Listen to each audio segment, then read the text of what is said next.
All right.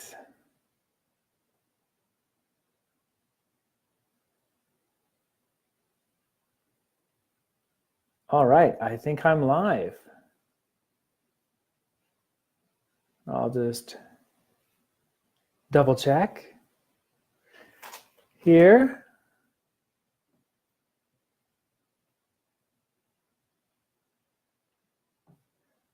Whoa.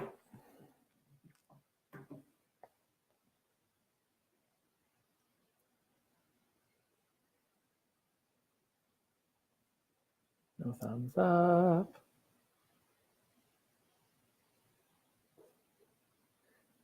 Okay, well, today what we wanted to do was have a chat about, having a tough conversation, because it can be such a hard journey. And like any journey, one of the things that we really need to do is prepare and help ourselves prepare. So what we're going to explore are 6 things you need in your backpack to have a successful, challenging conversation. So this broadcast is part of Mediate BC's virtual expo for Conflict Resolution Week, running November 3 to 10th. And it's to raise awareness for conflict resolution. And Mediate BC, if you didn't know, is a non-profit that leads, promotes, and facilitates effective conflict resolution throughout the province. So you can check out other videos and broadcasts that are happening this week by visiting the Mediate BC Facebook page. And just to note that these are obviously like my opinions and not necessarily those of Mediate BC. And so what I wanted to do is walk through my and plan. It's fairly simple. It's an easy way to look at conflict resolution stuff and preparing and what we need to do. And really it breaks down into just the letters of and given how I'm very much like, my name is CD, so I kind of like initials. And it also happens that I like palindromes as a great thing. So the and plan is actually a palindrome. So we have the first A is assumptions. We really need to just sit down and take a check back on what are our assumptions? What are the things that we're walking into this conflict thinking about? What are we assuming about the other person and what their intent is behind any sort of action they might have taken that didn't land very well with us?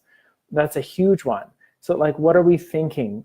And just other things that we believe about the person that we might be dealing with or the conflict itself. It can really be just that simple. That we think the conflict is really about one thing, but it might be about something else if we dig a little deeper. So sometimes it's just good really to check that first assumption. So the next one that I always like to look at is just what are we noticing? So the N is for notice. What are you noticing about how that other person engages in conflict? If they're anything like me, I tend to naturally want to just avoid conflict at just about any cost. So I tend to avoid. Are they doing that kind of same thing too? Are they just trying to find ways not to engage with you or never to be alone with you, or you're just hearing from them less? That could be that they're just not actually engaging in the conflict with you. And so it's really good to notice these things. It's also good to notice, what's happening. What's the history behind some of this? If you have a long history with folks, then this could be something that really has a lot of different pieces to it. So one of the things that we just really like to take a look at is what's the history, and as I say, how are people actually showing up in the conflict? It's a big thing and it happens. And so that's one thing that we really need to take a look at. The next one, our D, is describe. Now, I kind of think this is actually one of the most important parts of preparing for any sort of conflict conversation.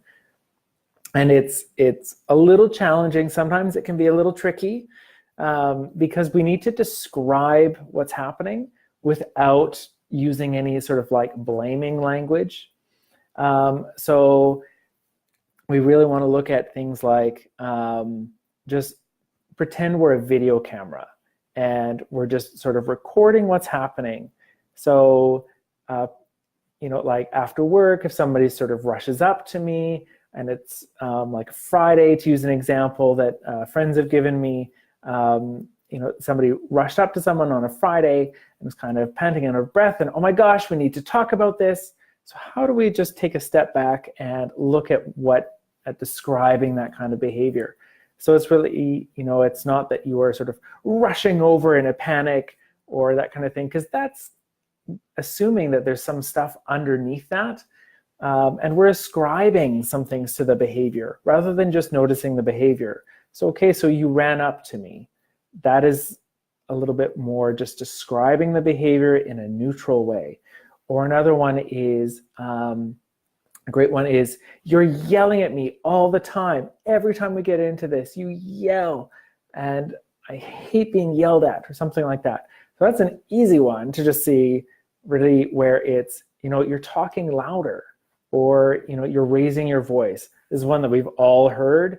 And typically if somebody often uses that language, exactly like you're raising your voice, we kind of sometimes let it go. But it is really an important thing to notice that it takes away some of the blame and some of the motive that we're ascribing to something, especially if somebody hasn't recognized that they're even doing it themselves. So they may not think they're yelling, even though that's how we interpret it. So it's really great just to notice, like, hey, it's really hard to chat with you when you're talking so loudly at me.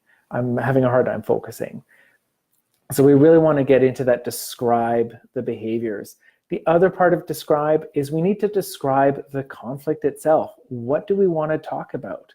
So you sort of have to sit down and actually think through, is it how we wash the dishes or how the dishes get cleaned? That's even better, because, if it's something like your roommate constantly leaves like dirty dishes in the sink. So instead of being like, you're super lazy and you never actually do the dishes.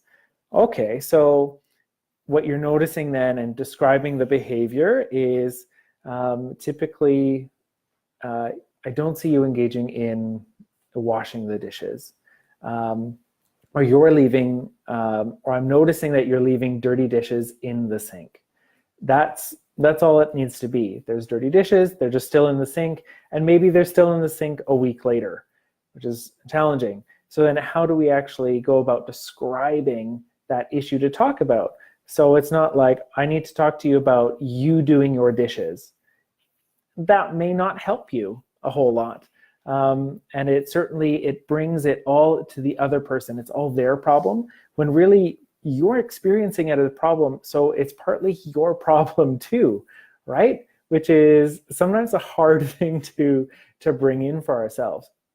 So just adding that piece in where it's really, I'd like to talk to you about how and when dishes get washed. So we've just described the behavior that we want to see, that the dishes are washed, instead of just also saying that they're just dirty dishes are left in the sink. So it's kind of an easy one. So that's the D for the and, that's the describe. So then we need to get into the next N to go back on our and that word is, the N is for needs. So what we want to do is figure out, what are those person's needs, or just think about that. What do we think, if we're going to imagine for a little bit here, what is important to that person? If they're not washing dishes, what's important to them about it is maybe that they're busy doing something else. So why might they not have washed the dishes, or what else is important to them? And then we also need to think really clearly about what's important to us. Why is this an important thing for us to look at? So that's a huge one around that, is just what's important for us. What is my need? My need is to have, a kitchen that doesn't smell and clean dishes to actually use, and not to spend my time cleaning other people's stuff. So this is some of what we're really getting into with the needs, and just what's important to me about this. Why does it matter to me that there are clean dishes? And then the last one, when we come back to the A of and, as we're on our way back, is alternative.